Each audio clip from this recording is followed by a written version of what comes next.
Welcome to Be Me with Shari Ware, the podcast where each day is a step towards a better you and where we focus on progress, not perfection. Join me as we embark on a journey of self-improvement and wellness, focusing on being just a little better than we were yesterday.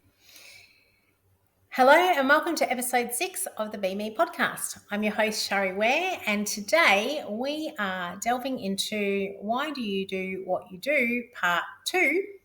I'm a poet and didn't know it. And it's all about beyond the why, understanding what really drives your actions.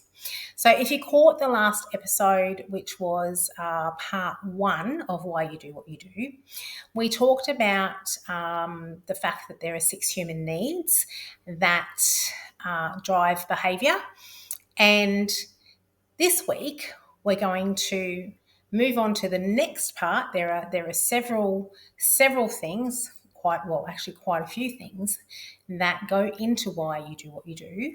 And this series actually turned into a 6-part series because I really like to keep things in bite-sized chunks, in small chunks, so that you can process and implement, and then we give you the next layer on top of that. And it just really, I feel that it really helps to actually start to connect the dots as to why we might do things, why you might be doing something that consciously you don't want to do, but yet you still do it despite not actually wanting to do it on a conscious level. So this is all about your why, and I actually use a quote from a book called The Secret Code of Success by Noah St. John to explain this concept. And in that book, he says, you can never solve a why-to problem with a how-to solution. So what does that mean? Well,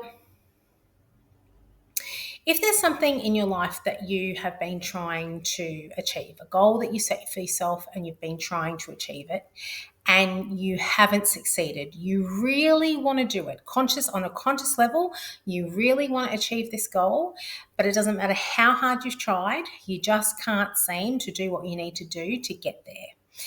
And I've definitely been, I've been there lots of times. So what it means is that even though you may know all the ways to do something, so you know how to do something. For instance, let's talk about losing weight. A lot of people, they really want to shed some kilos, and yet it doesn't matter what they do. They're either successful for a period of time, and then something happens, they self-sabotage and they go back to where they were, or worse. Or they just can't seem to get to do what they need to do to achieve the goal that they've set out to achieve. It's not because they don't know how to. Usually we know at least 1 or 2 things that we can do that are going to move us in the right direction, that are going to help us get to the goal. So, for instance, when we're talking about shedding some weight, we might be aware that maybe we need to change the way that we eat, or maybe it could be that we feel that we need to move our body more. Whatever it is, it doesn't matter. There will always be at least 1 or 2 things that you know that you can do that is going to get you moving in the right direction. And yet no matter what you do, you can't seem to do those things. And that's because subconsciously you have reasons why you don't want to do those things, or why you don't want to achieve the goal. And that's usually what it is. It's usually that you subconsciously, there are reasons why you don't want to achieve the goal. So what am I talking about? So think about a set of scales. You know those old scales, I can't remember what they call them, but they're balancing scales. They balance right at the tip, at the top, and there's a plate on either side. And then if there's nothing in either plate, the scales are equal. And then if you put something on one side of the plate but don't put something on the other side of the plate, then the scales tip in the direction of the one that you've put something on the plate. And it can go either way. You can add something to the other side and it will tip back the other way. And if you put more on that side, well, then it will definitely tip in that favour.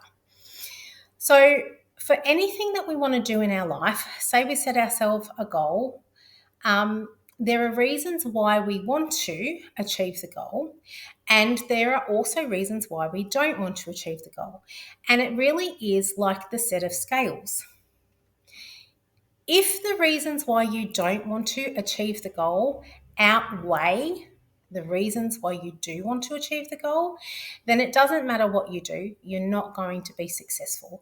You might be successful for a certain period of time, and then eventually, because your reasons why you don't want to achieve the goal outweigh your reasons why you do want to, you will self-sabotage and you won't achieve the goal. So it's really important for you to, if this is happening to you, to think about why would you not be wanting to achieve that goal. So it's not about your why to's. Sometimes it's more about your why not to's. And it's really important for you to have a look at those and analyze them. Now, they may be ridiculous. There may be some things in your subconscious that you think, oh, okay, that's coming up for me, but that sounds really dumb. It doesn't matter. It's there. And if you want to succeed in achieving the goal, then you have to find enough reasons why you want to achieve it to outweigh the reasons why you don't want to. If you want to find out more about this is a very brief overview. Again, there is an episode of BMEP Bites where I have written on this subject, which is BMEP Bites 4, Why You Do What You Do Part 2. And there are also other resources there that will help you if you want to go a bit further into this. So I will remind you again, there is a reason why you do every single thing that you do as a human being, whether it serves you or not. So give yourself a break, be kind to yourself. And if this is something that is playing out in your life, then definitely have a think about those reasons why you may not want to achieve the goal. Do some journaling around it. There are some future episodes I'll be talking about things like journaling. There's definitely episodes of BMEP Bites, editions of BMEP Bites about that if you want to go looking for them before we get to the podcast episodes. I'll see you on the next episode. See ya. Thank you so much for joining me on this episode. Remember to check out the show notes, and if you have any comments, feedback or suggestions, I'd love to hear them. If you've received value from this podcast, make sure to subscribe, and I'd love you to rate and review the show. Have a fabulous day.